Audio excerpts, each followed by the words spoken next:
মুমিন মুসলমান ভাইরা আমার, বাড়িতে বাড়িতে ঘরে ঘরে জনে জনে আপনি আমি এই আওয়াজ পৌঁছাতে হবে, এই ব্রেন আমাদের ওয়াশ করতে হবে।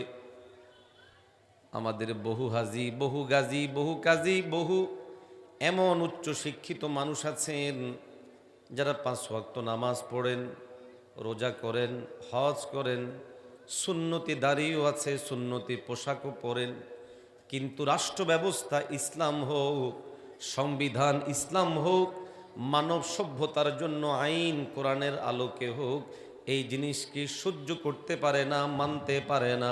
আছে না? না,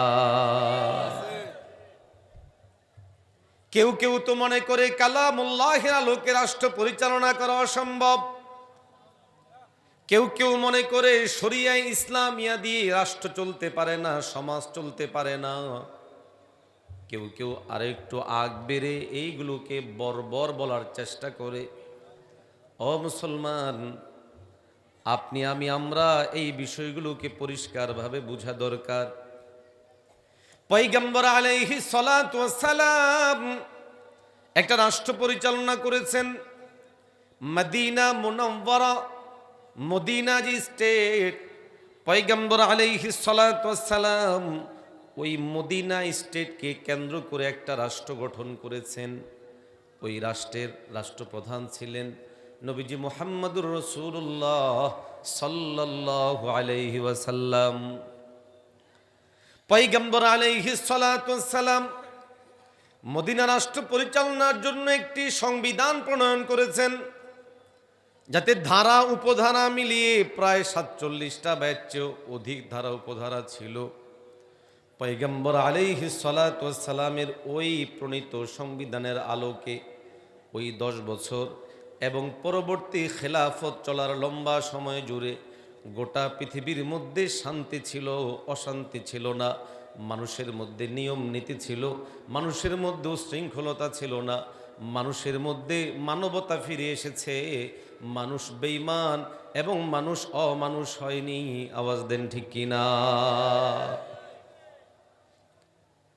আল্লাহর হাবিব সাল্লাল্লাহু আলাইহি ওয়াসাল্লাম, আমরা যারা মুমিন, আমরা যারা মুসলমান, আমাদের জন্য তিনি আদর্শ রোল মডেল। পয়গম্বর আলাইহিস সালাতু ওয়াস সালাম যেমন আমাদের জন্য নামাজের ক্ষেত্রে আদর্শ, রোজার ক্ষেত্রে আদর্শ, হজের ক্ষেত্রে আদর্শ, ও মুসলমান দাড়ির ক্ষেত্রে আদর্শ, পাঞ্জাবির ক্ষেত্রে আদর্শ, পয়গম্বর আলাইহিস সালাতু ওয়াস সালাম ঠিক তেমনিভাবে ব্যবসার ক্ষেত্রেও আদর্শ, লেনদেনের ক্ষেত্রেও আদর্শ, সমাজ সামাজিকতার ক্ষেত্রেও আদর্শ, রাষ্ট্র পরিচালনার ক্ষেত্রেও আমাদের আদর্শ আমাদের নবী মুহাম্মদুর রাসূলুল্লাহ। ঠিক না? একটু কথা বলেন। কিন্তু আমাদের দুর্ভাগ্য, আমরা হুজুর ধর্মের সাথে এটা মিলাইয়েন না, ধর্মকে আলাদা রাখেন, কর্মকে আলাদা রাখেন। ধর্ম ভিন্ন, রাজনীতি ভিন্ন, ধর্ম ভিন্ন, রাষ্ট্র পরিচালনা ভিন্ন। আসলে এই ভিন্নতা রাখে এই জন্য, কারণ সেখানে যদি ধর্ম চলে আসে, ধর্মের বিষয়গুলো চলে আসে, তখন তো আর চুরি করা যাবে না। যাবে? আবার যদি বিধান থাকে তখন কোন কাটা যাবে? যাবে না? না যাবে না? জেনার শাস্তি শরিয়ার আলোকে রাখেন না, রাখবি কিভাবে? রাখলে এমপিরা, মন্ত্রীরা ক্লাবের মধ্যে গিয়ে গিয়ে যে দিনের পর দিন বিভিন্ন সময়ে নিজেরা আনন্দ করে, ফুর্তি করে, মাস্তি করে, এগুলো করতে পারবে না। এই জন্য তারা শরিয়া আইন চায় না। জোরে বলেন ঠিক না বেঠিক?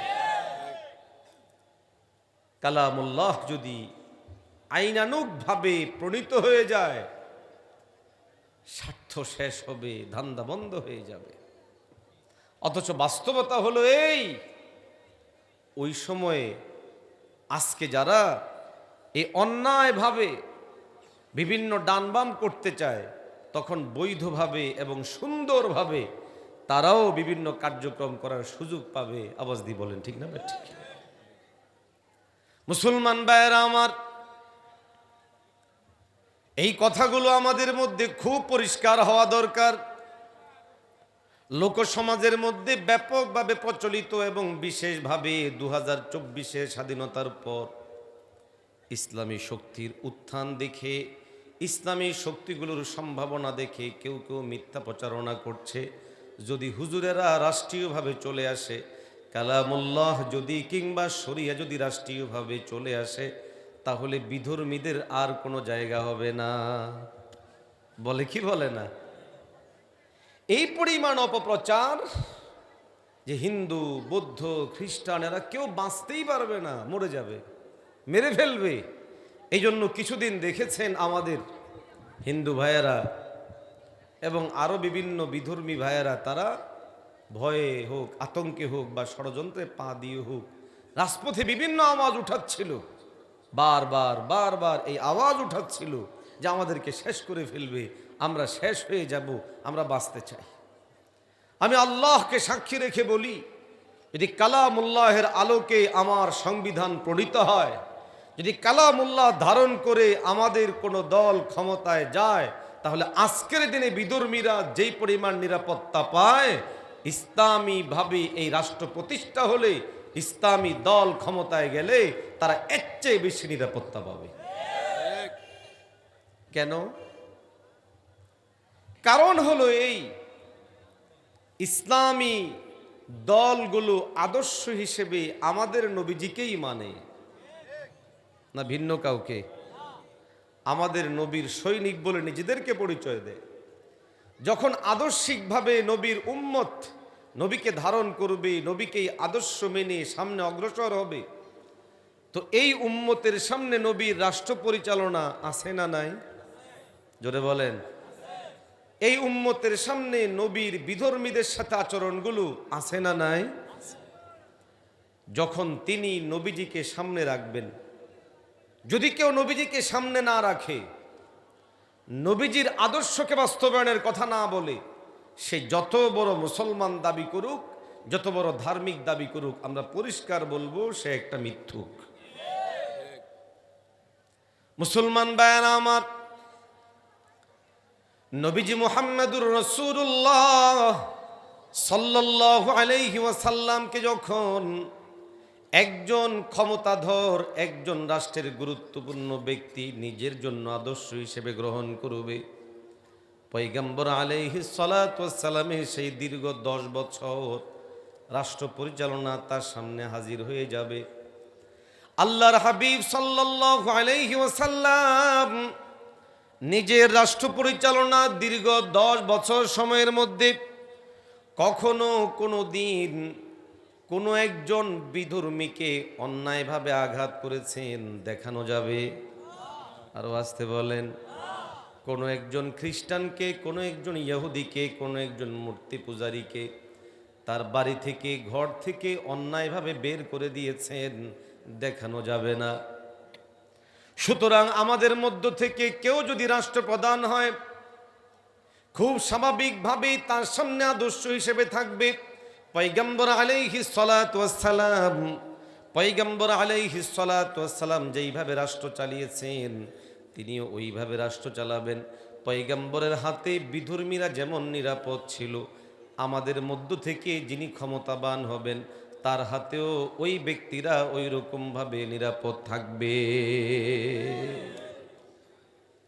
আপনারা ইতিহাস খুলে দেখুন, নবীজি মুহাম্মদুর রাসূলুল্লাহ সাল্লাল্লাহু আলাইহি ওয়াসাল্লাম যখন মদিনা রাষ্ট্র প্রতিষ্ঠা করলেন, সেখানে ইহুদি ছিল, খ্রিস্টান ছিল, ভিন্ন আরো বিভিন্ন মতাবলম্বীরা ছিল, গোত্রের মানুষ ছিল, অনেক গোত্রের মানুষ। পয়গম্বর আলাইহিস সালাতু ওয়াস সালাম তাদের সাথে চুক্তিবদ্ধ হয়েছেন, শান্তি চুক্তিতে আবদ্ধ হয়েছেন, তাদেরকে নিশ্চয়তা দিয়েছেন তোমরা থাকো, কোনো অসুবিধা নাই।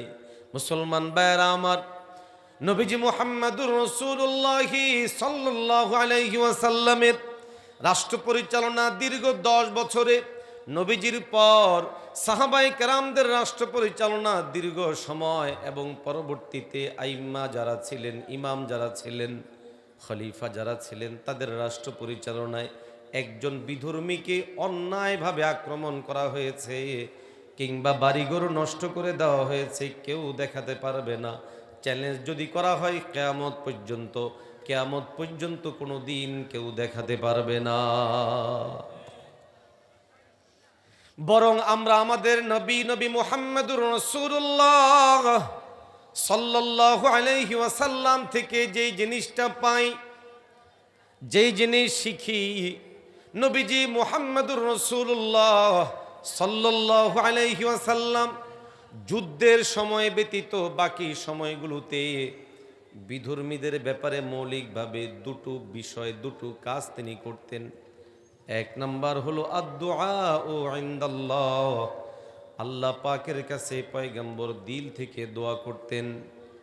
বিধর্মীর জন্য চোখের পানি ফেলে ফেলে কাঁদতে থাকতেন, ইহুদির জন্য কাঁদতেন, নাসারার জন্য কাঁদতেন, মূর্তি পূজারীর জন্য কাঁদতেন। পয়গম্বর আলাইহিস সালাতু ওয়াস সালাম ওই সময়ে যার মধ্যে যত বেশি কুফরি থাকতো তার জন্য তত বেশি আল্লাহর কাছে কাঁদতেন। পয়গম্বর আলাইহিস সালাতু ওয়াস সালাম আল্লাহর কাছে দোয়া করতেন ব্যক্তির নাম নিয়ে, পয়গম্বর দোয়া করতেন গোষ্ঠীর নাম নিয়ে, পয়গম্বর দোয়া করেছেন বিভিন্ন এরিয়ার নাম নিয়ে, বংশের নাম নিয়ে নিয়ে। পয়গম্বর আলাইহিস সালাতু ওয়াস সালামের এই কার্যক্রম থেকে বোঝা যায় ইসলাম বিধর্মীদের ব্যাপারে স্বাভাবিক অবস্থায় পয়গম্বরের এই দৃষ্টিভঙ্গিকেই লালন করে।